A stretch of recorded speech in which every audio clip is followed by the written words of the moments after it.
আবারও চলে এলাম নতুন একটি কুকিং ব্লগ ভিডিও নিয়ে। আজকে রান্না করব নদীর ছোটো মাছ দিয়ে কচু দিয়ে আর মুরগির মাংস রান্না করব। তার জন্য আমি এখানে সব কিছু কেটে রেখেছি আগে থেকেই। মুরগির মাংসটাকে ধুয়ে রেখেছি, আলু কেটে রেখেছি মুরগির মাংসের সাথে দিব। তার জন্য এখানে আমি চুলায় আগে থেকে ডাউল বসিয়ে রেখেছিলাম, কারণ ডাউল হতে দেরি হয় আর ডাউল যত জাল হবে ততই মজা হয়। তার জন্য এখন আমি ডালটাকে বাগার দিয়ে আমি নামিয়ে নিব। আমরা এটাকে বাগার বলি, আপনারা কি বলেন জানি না।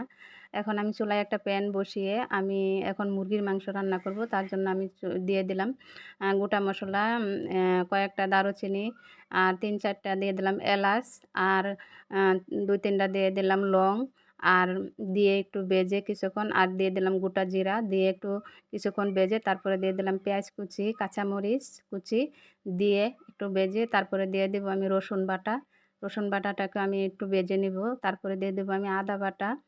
আদাটাকেও আমি একটু ভেজে নিব, নিয়ে তারপরে একটু পানি দিয়ে দিব। পানি দিয়ে তারপরে দিয়ে দেবো একটু হলুদের গুঁড়ো, তারপরে দিব একটু মরিচের গুঁড়ো দিয়ে তারপরে দিয়ে দেবো একটু গরম মশলার গুঁড়ো আর দিব বাজারে কিনা মুরগির মাংসের মশলা আর স্বাদ মতো লবণ দিয়ে আমি মশলাটাকে একটু পানি দিয়ে ভালোভাবে কষিয়ে কষিয়ে নিব মশলাটাকে।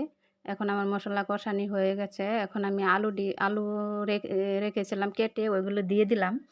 দিয়ে আমি আলুটাকে মানে একটু সিদ্ধ করে নিব, যেহেতু আলু সিদ্ধ হতে দেরি হবে।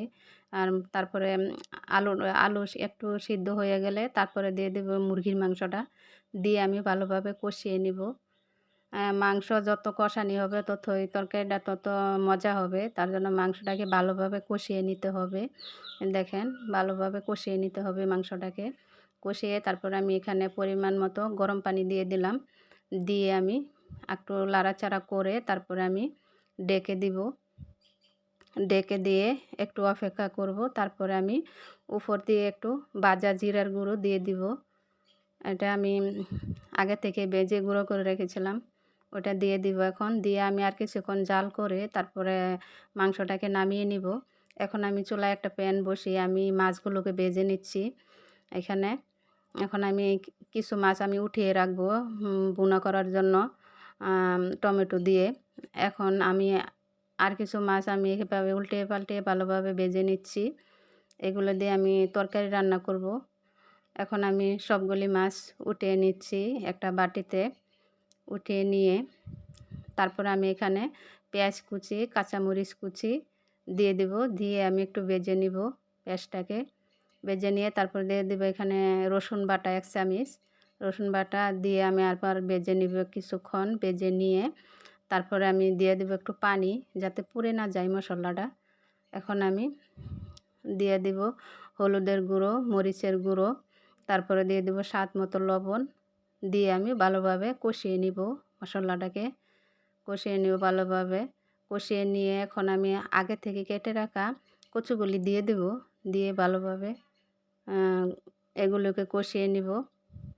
এখন আমি একটু ডেকে দেব। ডেকে দিয়ে ভালোভাবে এটি কষাতে হবে। কষিয়ে তারপরে আমি একটু লাড়াচাড়া করে তারপরে দিয়ে দিব আমি পরিমাণ মতো গরম পানি দিয়ে আমি ঢাকনা দিয়ে ডেকে দিব। ডেকে দিয়ে কিছুক্ষণ অপেক্ষা করব। তারপরে আমি দিয়ে দিব আগে থেকে ভেজে রাখা মাছ, ওইগুলো আমি এক এক করে এখন দিয়ে দিব। এই যে মাছগুলি দিয়ে দিব। দিয়ে মাছগুলি দিয়ে তারপর আমি ঢাকনা দিয়ে ডেকে দিব কচুগুলি যাতে ভালোভাবে সিদ্ধ হয়। দেখেন আমার তরকারি প্রায় হয়ে গেছে। এখন আমি এটাকে নামিয়ে নিব একটা বাটিতে। তারপর আমি আবারও এই প্যানের মধ্যে আমি একটু তেল দিয়ে তারপরে দিয়ে দিলাম কাঁচামরিচ কুচি, পেঁয়াজ কুচি দিয়ে আমি একটু ভেজে নিব। ভেজে নিয়ে আবারও একটু রসুন বাটা দিয়ে দিলাম। দিয়ে আমি আবারও ভেজে নিব। নিয়ে তারপরে একটু পানি দিব। পানি দিয়ে তারপরে আমি গুঁড়া মশলা দিয়ে দেব, হলুদের গুঁড়ো, মরিচের গুঁড়ো আর স্বাদ মতো লবণ দিয়ে আমি ভালোভাবে কষিয়ে নিব মশলাটাকে। আমি মাছ ভুনা করব। এখন আমি মাছগুলো দিয়ে দিলাম। তারপরে টমেটো দিয়ে দিয়েছি। দিয়ে এখন আমি মাছগুলোকে ডেকে দিব। ডেকে দিয়ে তারপরে আমি দেখেন আমার মাছ ভুনাটা প্রায় হয়ে গেছে।